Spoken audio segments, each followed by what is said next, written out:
Hey everyone, and welcome back.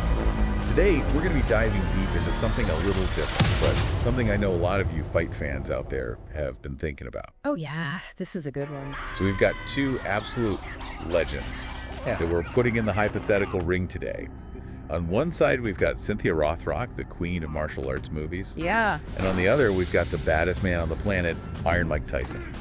This will be good. I'm excited for this one. So for this deep dive, we really want to get into their strengths, see what their fighting styles are all about, and try to imagine how a no-holds-barred fight would go down between these two. Sounds fun. So we've got Rothrock with a background in basically every martial art you can think of. Oh yeah, she's incredible. She's got Tang Soo Do, Taekwondo, karate. I mean, the list goes on. She's got it all. And then there's Tyson with that iconic peekaboo style, just bobbing and weaving, waiting to unleash those devastating knockout punches. Yeah, I mean, you can't really compare those two styles, can you? Well, that's what we're here to try to do.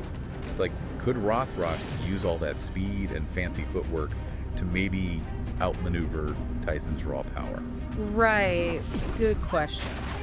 What do you think? Well, that's the interesting part. On paper, they both have these strengths that almost seem perfectly designed to, counter each other, Yeah, I see what you mean. Like, Rothrock, she's got those incredibly fast kicks, especially those Taekwondo roundhouse kicks.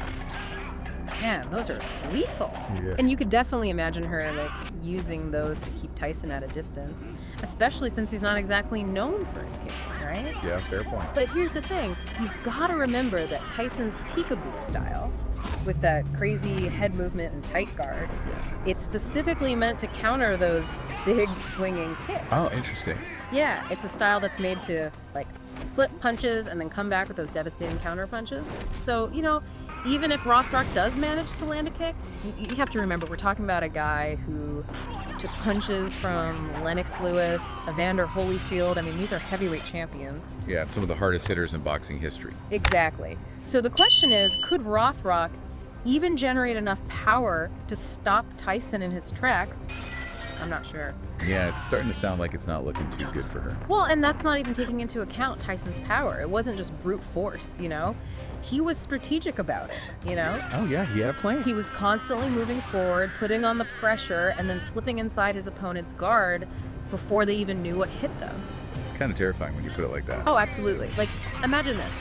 Rothrock's trying to keep Tyson at bay with all these kicks, right?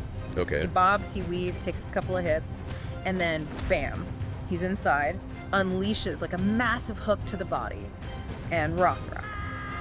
Well, Tang Soo Do isn't exactly known for its close-range grappling, is it? No, it's not. It sounds like she'd be in a lot of trouble. Big trouble. Plus, even if she somehow survives that initial onslaught, could she keep it up?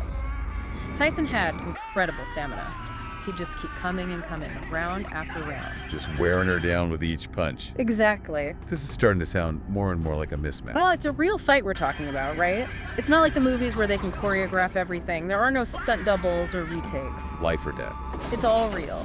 Rothrock, she might have some adaptability from all her time doing movie choreography, but that's nothing compared to facing, a prime Mike Tyson. It sounds like you're saying Tyson takes this one. I mean, based on everything, I think it's a pretty safe bet to say that Tyson's power and that aggressive, pressure-heavy style give him the win, probably by knockout. Knockout, yeah. It's hard to imagine it going any other way. So if we're saying Tyson wins this one pretty decisively, it makes you wonder, could Rothrock have used a different strategy? Maybe, leaned more into her speed and agility, try to use Tyson's aggression against him. That's an interesting thought. Yeah, maybe she could have used a lot of feints and unpredictable movement to try to create openings. What do you think? Whoa. It's a real head scratcher, isn't it? It makes you wonder what could have been. It really does. Well, that's all the time we have for today, but be sure to let us know what you think. Could Rothrock have pulled off the upset? Let us know in the comments. We'll be back next week with another deep dive into the world of combat. Until then, stay safe and train hard. See you next week.